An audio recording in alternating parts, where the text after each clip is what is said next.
Welcome to 99 TV insight. నేను Lakshmi.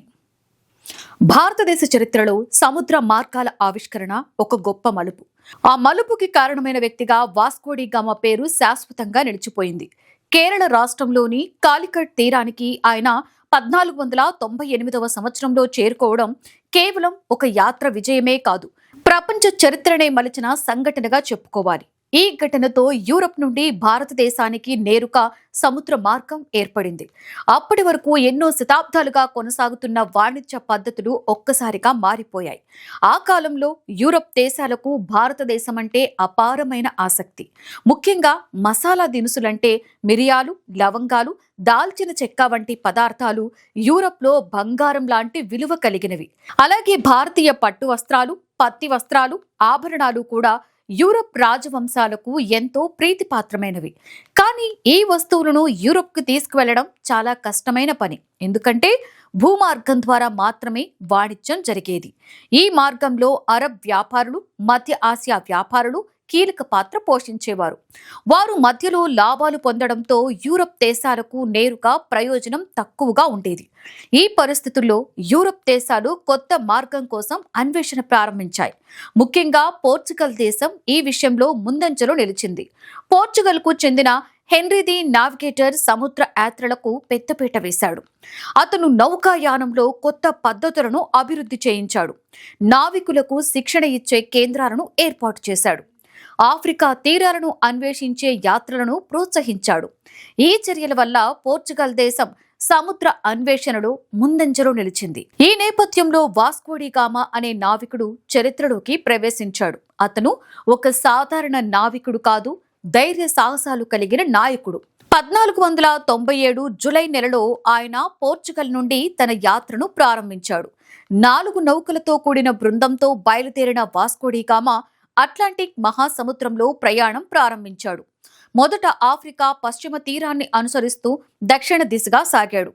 Africa ఖండం చివరిలో ఉన్న కేప్ ఆఫ్ గుడ్ హోప్ చుట్టూ తిరగడం చాలా ప్రమాదకరమైన పని. అక్కడ భారీ తుఫాన్లు, అలలు, గాలులు ఉండేవి. అనేక నౌకలు అక్కడే మునిగిపోయిన ఘటనలు ఉన్నాయి. అయినప్పటికీ వాస్కోడి గామా తన బృందంతో ఆ ప్రమాదకర ప్రాంతాన్ని విజయవంతంగా దాటాడు. ఇది అతని యాత్రలో అత్యంత కీలక దశగా చెప్పుకోవాలి. ఆ తరువాత ఆయన తూర్పు దిశగా ప్రయాణిస్తూ ఆఫ్రికా తూర్పు తీరానికి చేరుకున్నాడు. అక్కడ మొజాంబిక్, మొంబాసా వంటి ప్రాంతాలలో ఆగాడు. ఈ ప్రాంతాలలో అరబ్ వ్యాపారులు వాణిజ్యాన్ని నిర్వహించేవారు. వారితో పరిచయం పెంచుకొని భారతదేశానికి వెళ్లే మార్గం గురించి సమాచారం సేకరించాడు. చివరికి మలండి అనే ప్రాంతంలో ఒక నావిగేటర్ సహాయంతో భారతదేశ దిశగా ప్రయాణం ప్రారంభించాడు. ఈ ప్రయాణం చాలా కష్టమైనది. సముద్రంలో ఆహారం కొరత, నీటి కొరత, వ్యాధులు వంటి సమస్యలు వచ్చాయి. ముఖ్యంగా స్కర్వీ అనే వ్యాధి నావికులకు బలహీనులను చేసింది. అయినప్పటికీ వాస్కోడి గామా ధైర్యంగా ముందుకు సాగాడు. చివరికి 1498 మే నెలలో ఆయన కాలికట్ తీరానికి చేరుకున్నాడు. ఆ సమయంలో కాలికట్ ఒక ప్రధాన వాణిజ్య కేంద్రం. అక్కడ పాలకుడు జెమోరిన్ విదేశీ వ్యాపారాలను ఆహ్వానించేవాడు. వాస్కోడి గామా అక్కడికి చేరుకున్నప్పుడు మొదట అతనికి ఆశ్చర్యం కలిగింది. ఎందుకంటే అక్కడ అప్పటికే అరబ్ వ్యాపారులు బలంగా ఉన్నారు. అయినప్పటికీ అతనికి రాజదర్బార్లో ప్రవేశం లభించింది.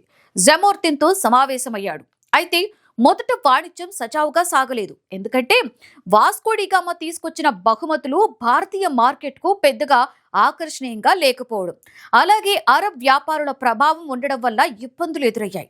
అయినప్పటికీ ఇది ఒక ప్రారంభం. యూరప్ నుండి భారతదేశానికి నేరుగా సముద్ర మార్గం ఉన్నట్లు నిరూపించబడింది. ఈ యాత్ర తర్వాత పోర్చుగల్ వాళ్లు తరచుగా భారతదేశానికి రావడం ప్రారంభించారు. 1500వ సంవత్సరంలో పెడ్రో అల్వారెస్ కబ్రాల్ అనే నావికుడు మరొక యాత్రను చేపట్టాడు. తర్వాత పోర్చుగీస్ వాళ్లు భారతదేశ తీర ప్రాంతాలలో కోటలు నిర్మించడం ప్రారంభించారు. గోవా వంటి ప్రాంతాలను తమ ఆధీనంలోకి తీసుకున్నారు. ఈ విధంగా పోర్చుగల్ సామ్రాజ్యం భారతదేశంలో స్థిరపడింది. వాస్కోడి గామా యాత్రతో ప్రపంచ వాణిజ్యంలో పెద్ద మార్పులు వచ్చాయి. అంతకు ముందు వరకు మిడిల్ ఈస్ట్, అరబ్ వ్యాపారులు ఆధిపత్యం వహించగా తర్వాత యూరప్ దేశాలు నేరుగా వాణిజ్యంలోకి వచ్చాయి. దీంతో ప్రపంచ ఆర్థిక వ్యవస్థల్లో మార్పులు చోటు చేసుకున్నాయి. యూరప్ దేశాలు ధనవంతంగా మారాయి.